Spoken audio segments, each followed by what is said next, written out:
Hey guys, it's Emily, and this is my series where I bring you out of my hikes and into my trail journal.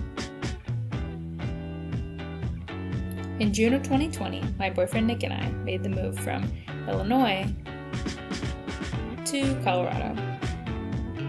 And after 2 weeks of isolation, we decided to spend a day hiking up Raspberry Mountain in Pike National Forest.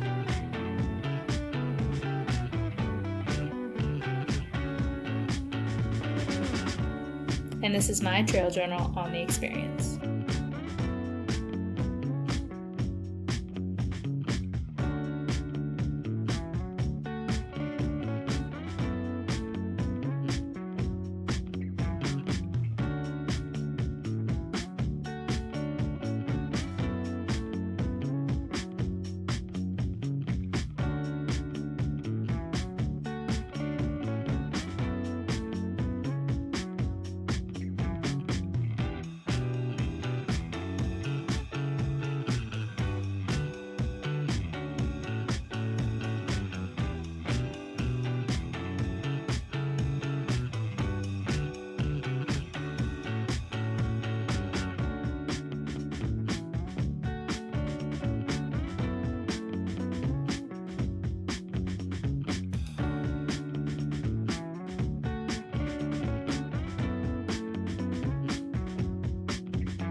Raspberry Mountain, which stands at 10,605 feet.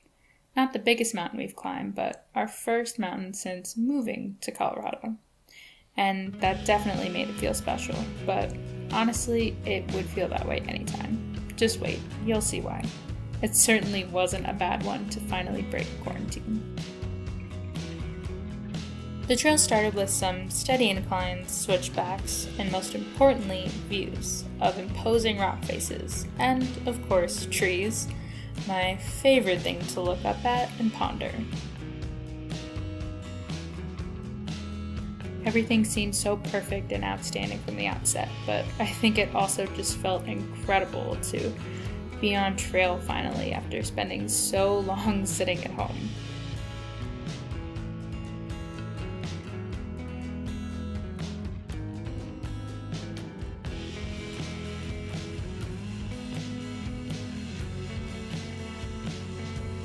Soon I had to say a short farewell to my boys, i.e. the trees, as we came upon a beautiful meadow and found ourselves experiencing springtime in the mountains. This meadow didn't have the most wildflowers I've ever seen. Recent hikes have kind of put it to shame, but these guys were certainly peaking and I appreciated them all the same, especially since this was pretty much the first time I was really experiencing wildflowers in the Rockies. And just based off of these, I highly recommend. Then we hit some intense incline, just straight up with lots of loose rock. I think Nick's expression says it all. We thought we were making our way up, but no, not quite.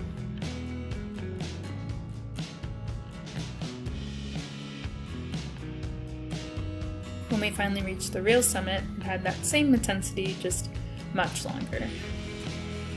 Altitude and lack of exercise during isolation were getting to me, so I used filming as an excuse to stop and capture the olivey green and wispy bunches of moss overtaking the tree branches. Worth documenting, I'd say. Especially as someone who needed a few breaks to make it up this.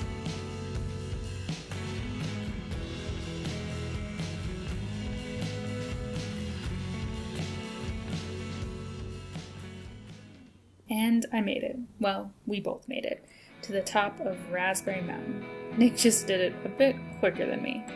It's a relatively small peak in the Rockies, but certainly not insignificant for many reasons, but especially for its 360-degree views, including a large body of water, Pikes Peak, the National Forest, the mountains in the distance, and Divide, the town just below. Oh, don't mind the phone cord swinging from my pack here. I'm just a huge mess. Also, wear a mask when you can't distance. Anyway, we saw all this from atop a cluster of boulders which these little guys were roaming around on.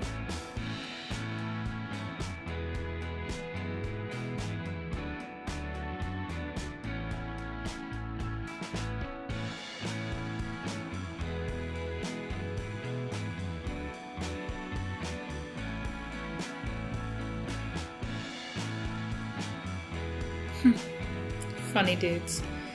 But before we head back down, I just wanted to say again how much I enjoyed summiting this peak. It may not have been a 14er or a 13er, but that's not a discredit to it at all. It doesn't have to be the biggest or baddest accomplishment to be beautiful and astounding and absolutely worthwhile.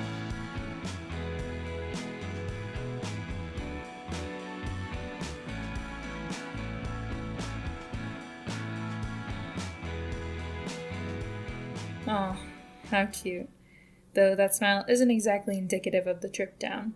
We were racing what looked like an encroaching storm, but I was taking it slow because I had developed serious pains in my knee and toe thanks to the steep and sliding descent.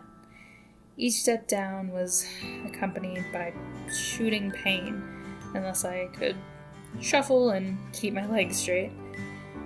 Thankfully, the meandering trail took us along some flat and uphill portions that granted my leg a nice reprieve. We also weren't above tree line or anything, so my pace wasn't putting us at too great a risk, except for the upcoming wide open meadow, but the clouds ended up being nothing to worry about. Just goes to show that my hikes aren't all fun and games. There's pain and danger as well. Still, I don't let that ruin all the great things I experience, like looking up at the trees.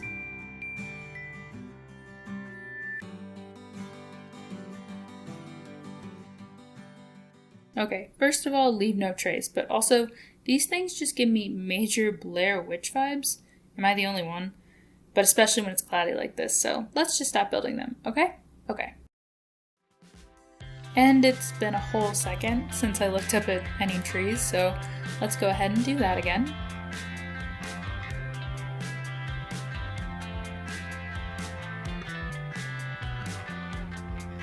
This tree also made me think of the Blair Witch and The Ritual on Netflix, which I highly recommend if you're into horror.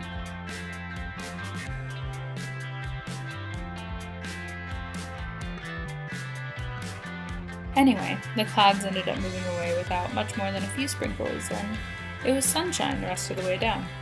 And my pain pretty much went away when the descent became steady again, so that was great, though the fact that it happened at all has me looking into a physical therapist. We took in the rest of the views from the switchbacks, and then we were back at the car.